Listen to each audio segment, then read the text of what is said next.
ഇവിടെ പ്രത്യേകിച്ച് ഒന്നും ഇല്ലാന്ന് തോന്നുന്നു. പ്രകാശ, താഴേക്ക് പോയിക്കോളൂ, ഞങ്ങൾ ഇപ്പൊ വരാം.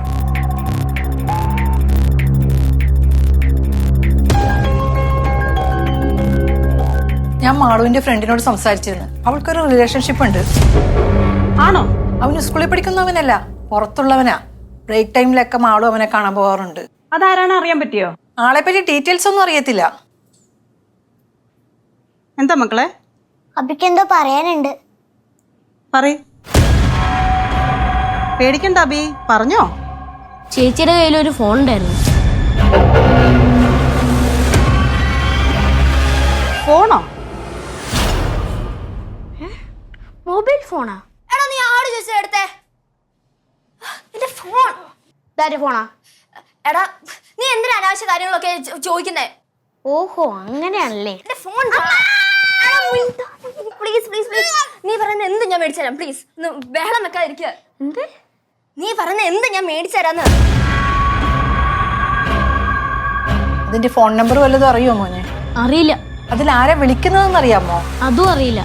പക്ഷെ രാത്രി ചേച്ചി സംസാരിക്കാറുണ്ട്. വേറെ എന്തെങ്കിലും ഡീറ്റെയിൽസ് അറിയാമോ മോനെ? അതൊന്നും അറിയില്ല. ശരി, നിങ്ങൾ താഴത്തോട്ട് വയ്ക്കും. എന്റെ സംശയം ശരിയാണ് സുധേ.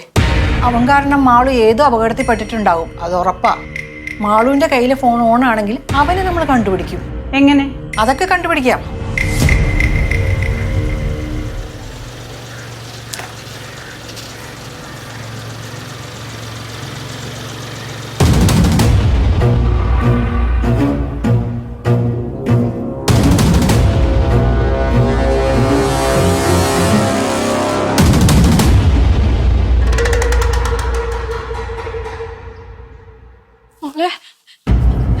എവിടെയായിരുന്നു മോളെ നീ? എവിടെയായിരുന്നു അമ്മ?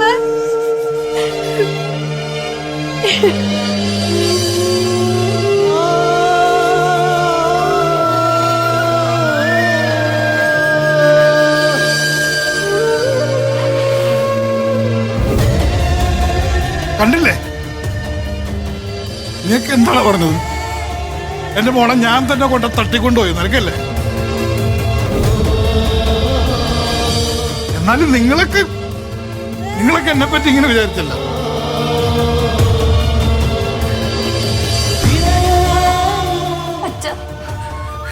മോള് വന്നില്ല, അത് മതി.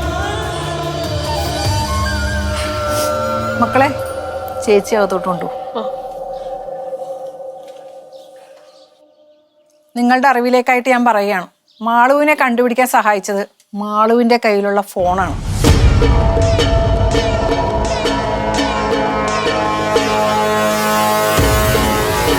നിങ്ങളാരും ഞെട്ടുകയൊന്നും വേണ്ട. അവൾക്കൊരു റിലേഷൻഷിപ്പ് ഉണ്ടായിരുന്നു.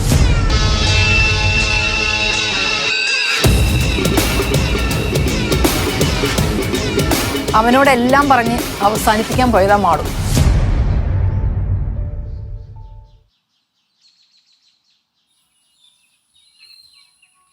അഖിലേ, ഫ്ലവേഴ്സ് 9ാം വാർഷിക നിറവിൽ